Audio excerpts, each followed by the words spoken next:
दोस्तों, आज की इस वीडियो में मैं आपको 2026 मॉडल के ना 5 बेस्ट एसी के बारे में बताने वाला हूं। लेकिन उनके ऊपर बढ़ने से पहले आपको 5 ऐसे इंपॉर्टेंट पॉइंट है ना जो कि बिल्कुल ध्यान से समझ लेना है नया एसी खरीदने से पहले। यहाँ पे जो सबसे पहला पॉइंट है ना, ये स्टार रेटिंग्स को लेकर के है और इसमें भी आपको 2 चीज़ों को समझना है। सबसे पहली चीज़ तो आपको ये चीज़ पता ही है कि यहाँ पे जितने भी ज़्यादा आपके एसी के ऊपर स्टार बने रहेंगे वो एनर्जी का उतना ज़्यादा एफिशिएंट होगा, यानी कि बिजली के खर्चे आपके उतने ज़्यादा कम आएंगे।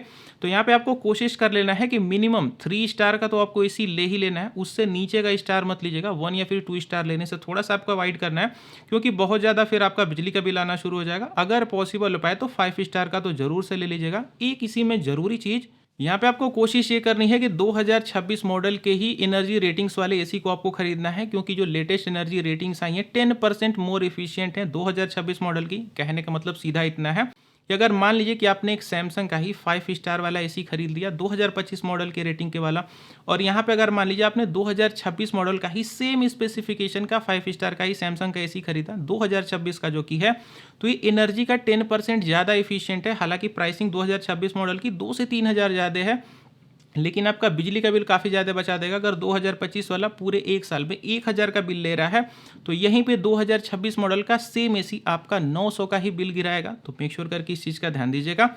अगला पॉइंट, अब हमारा ये जो अगला पॉइंट है ना, ये टन को लेकर के है और इसमें भी आपको 2 चीज़ों को समझना है। सबसे पहली चीज़ ये कि अगर आपका जो रूम का साइज है 90 से लेकर के 100 या फिर 110 स्क्वायर फीट के आसपास में, तो आप 1 टन का एसी ले लीजिए, बिल्कुल मजे से चलेगा। लेकिन अगर आपका रूम का साइज 150 या उससे ऊपर में 180 या फिर 200 स्क्वायर फुट के आसपास में, तो आपको 1.5 टन का एसी कंसीडर करना है। इंपॉर्टेंट चीज़ में ये है कि अगर आपका जो रूम है मान के चलिए कि टॉप फ्लोर पे है या फिर किसी ऐसी जगह पे है जाके बहुत ज़्यादा यहाँ पे सनलाइट वगैरह आती हैं, या फिर आपका जो रूम है बिल्कुल खुले में है, चारों तरफ मान के चलिए बिल्कुल फील्ड वगैरह है, मतलब आपके रूम पे डायरेक्ट अगर सनलाइट वगैरह आती हैं, या फिर अगर आपके रूम में बहुत ज़्यादा लोग रहते हैं 5-6 या फिर 7-8 लोग रहते हैं, तो ऐसी केस में जो भी स्टैंडर्ड मानक है ना, उससे आपको एक लेवल ऊपर का उठाना है। ऐसे जैसे मान लीजिए कि आपका रूम का साइज 110 स्क्वायर फीट है, 1 टन की एसी से आपका काम चल जाएगा, लेकिन आपको वहाँ पे बेस्ट एफिशिएंसी चाहिए, बेस्ट कूलिंग चाहिए, तो वहाँ पे आपको कंसीडर करना है 1.5 टन का एसी।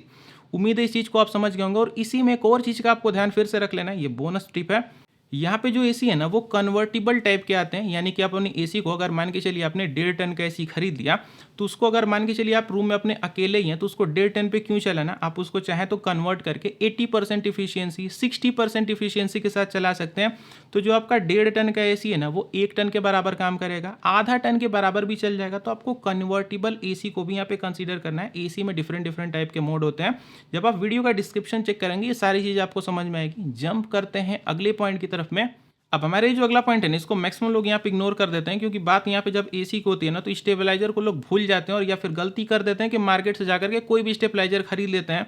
तो आपको अपनी होम की सिचुएशन और इलेक्ट्रिसिटी के हिसाब से स्टेबलाइजर खरीदना है। लोग क्या करते हैं, सिर्फ एसी के हिसाब से स्टेबलाइजर खरीद लेते हैं, वो जरूरी है खरीदना, लेकिन आपके घर में इलेक्ट्रिसिटी कैसी आ रही है, लो वोल्टेज आ रहा है, हाई वोल्टेज आ रहा है, आप किस एरिया में रहते हैं, उसके अकॉर्डिंग भी स्टेबलाइजर जो है ना वो अलग अलग आते हैं। तो आपको खरीदना कौन सा चाहिए, इस पर एक डिटेल्ड वीडियो मैंने बना रखी है, बस ये वीडियो खत्म होने दीजिएगा, आपके सामने यहाँ पे एक वीडियो निकल करके आ जाएगी, उस वीडियो को जरूर से देख लीजिएगा और अपने लिए एक राइट स्टेबलाइजर आप खुद से सेलेक्ट कर पाएंगे।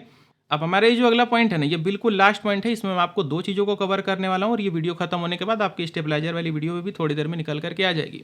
सबसे पहली चीज़ तो ये कि 2026 मॉडल के कौन कौन से बेस्ट परफॉर्मिंग एसी हैं, उनके लिंक्स मैं वीडियो के नीचे डिस्क्रिप्शन बॉक्स में मैंने दे रखे हैं। अब ब्रांड आप कोई सेलेक्ट करिएगा, एक चीज़ का जरूर ध्यान दीजिएगा कि अपने लोकेलिटी में पता ये कर लीजिएगा कि कौन सी एसी की जो सर्विसिंग है, यानी कि आपकी एसी में जो सर्विस है कौन सी कंपनी बेस्ट दे रही है, क्योंकि हर एरिया के हिसाब से ये चीज़ अलग अलग होती है। तो ये पहली चीज़ आपको नोटिस कर लेनी है। दूसरी चीज़ ये, जब आप एसी यहाँ पे नीचे चॉइस करने जाएंगे ना, तो आपको मेक श्योर करना है कि इन्वर्टर एसी को ही कंसीडर करना है, और इन्वर्टर में भी डुअल इन्वर्टर एसी को कंसीडर करना है। नॉन इन्वर्टर एसी को आपको कंसीडर नहीं करना है, क्योंकि वो काफ़ी ज़्यादा बिजली की खपत करते हैं, और जो लेटेस्ट टेक्नोलॉजी है इन्वर्टर एसी की है। और बहुत सारे लोग अगर इन्वर्टर एसी के बारे में नहीं जानते होंगे तो उनको लग रहा होगा कि ये इन्वर्टर से चलेगा, तो ऐसा नहीं है। इन्वर्टर एसी लेटेस्ट टेक्नोलॉजी के साथ आते हैं, उनका नॉइस का जो लेवल है वो भी ज़्यादा काफ़ी कम होता है। तो यही तो टोटल सीन आपके सारे एसीज को लेकर। स्टेबलाइजर वाली वीडियो आपके सामने निकल करके आ चुकी है। बेस्ट सारे एसीज का लिंक वीडियो के नीचे डिस्क्रिप्शन बॉक्स में आपको मिल जाएगा। फिलहाल मुझे अब चलने दीजिए, गुड बाय।